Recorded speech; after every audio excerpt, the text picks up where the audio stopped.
Hey, how's it going, YouTube? I'm back in the video, and today I'm going to be talking about why the Los Angeles Lakers missing the playoffs will actually be helping them in the long run. Now, obviously, if you're a Lakers fan, if you're really an NBA fan, you know the Lakers have had a huge disappointing season, and that they just were meant to go maybe second, even potentially Western Conference Finals, and they completely flopped. Didn't make the playoffs. They had a few bad injuries with Lonzo being out, LeBron being out, but overall they should have been a lot better, but they had a huge dumpster fire situation with the whole AD thing and everything. I'm getting to all of that in this video, and before you call me a Lakers fan that's just thinking too hopeful, I'm a Pelicans fan, so don't even try to say I'm a Lakers fan or a Lakers hater or anything like that. I'm beginning to why I think, in my perspective, why this could actually help out the Los Angeles Lakers in the future. So without further ado, without running on too much, let's get right into this video. Alright, so my first reason for this video is going to be that they will have a lottery pick. Now, this is pretty much the obvious reason that everyone knows, but you had to add it because now you're getting a top 15 prospect. And now, yes, they just missed the playoffs, or at the 9th, 10th seed probably. So they're going to be picking around the 14th pick. But no matter what, they're going to have a top 15 pick in the draft. It could be even better. They could be top 10 if they get really lucky. And if they get top 10, that's going to help them a lot, especially if they can hit and get one of the good big men in this draft, as they have 3 ones that I really would like to see them draft, and those 3 would be Bol Bol, Naz Reid, or Jontay Porter. Now, the reason I say that they need to go for a big man is because obviously they're not getting Zion Williams, they're not getting RJ Barrett, they probably won't even get Langford or whatever his name is, so they're probably not going to be getting any of the very high picks like Jay Monrad or people like that. They're not going to be getting all these great players, but some sleepers are going to be the big men that they definitely need, as they traded Zubac away for Mike Muscala, who, Jesus Christ, why they made that trade, I don't even know.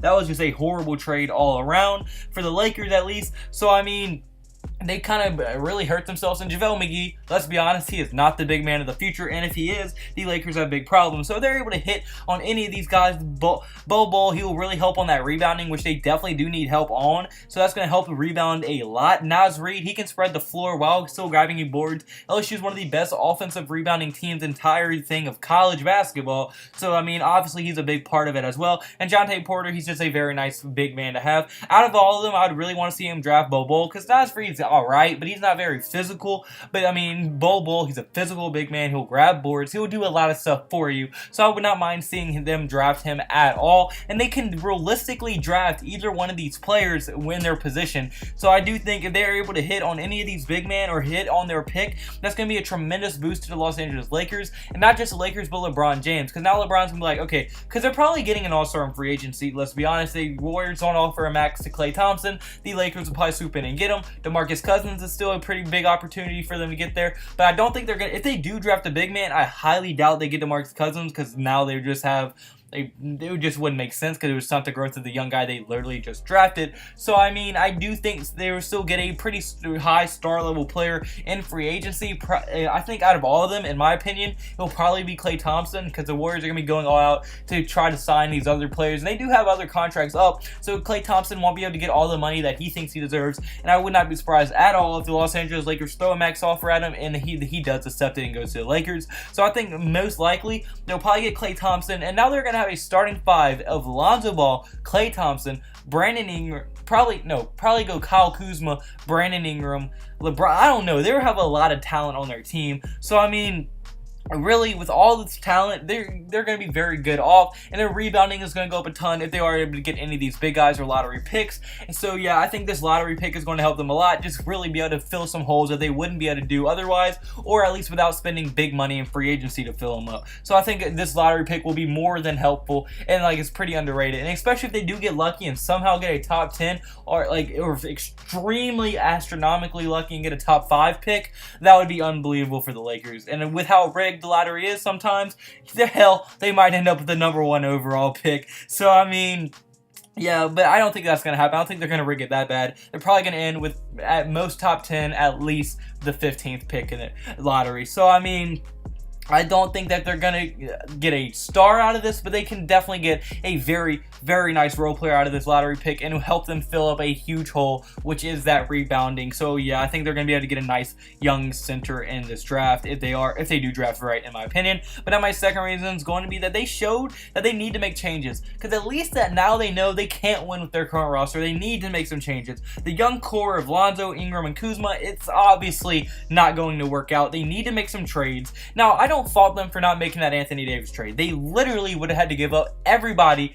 plus a little bit more, and plus a little bit more of that to get Anthony Davis. I don't think that they should have made that trade. So I think, but definitely they should be either trading Brandon Ingram, who I think will be on the chopping block, because this is going to what, his third or fourth season, and he still hasn't lived up to his potential, or like what people thought he was going to be. I would definitely try to trade him while his value is still pretty high. I don't think Lonzo Ball is going to go anywhere, because we've seen how valuable Lonzo Ball is. As I mean, since he's been injured, they have been horrible. And when Lonzo Ball and LeBron are on the court at the exact same time, or at the same time are playing and healthy together, they have a winning record. Now, when Lonzo Ball is off the court and LeBron James is healthy, they have a losing record. So I don't think Lonzo Ball is going anywhere. Kyle Kuzma's had a very good season. I don't think he's going anywhere. So I think the guy on the chopping block will probably be Brandon Ingram, and they're probably going to trade for some star talent, or at least some better role players in like addition by subtraction type of thing. So I think definitely Brandon Ingram is probably going to be the one to go, but they're definitely going to be trading one of their young guys in the off season, and they also know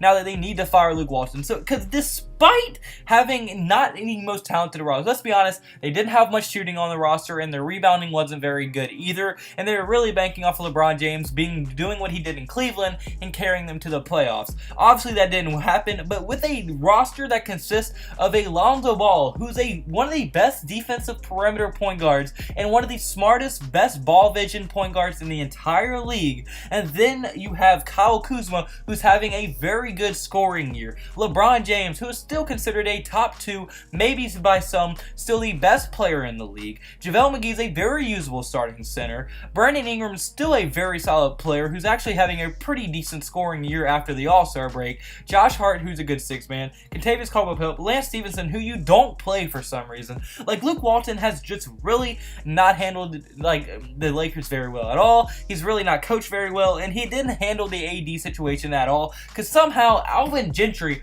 who I hate, I'm a Pelicans fan, I hate Alvin Gentry.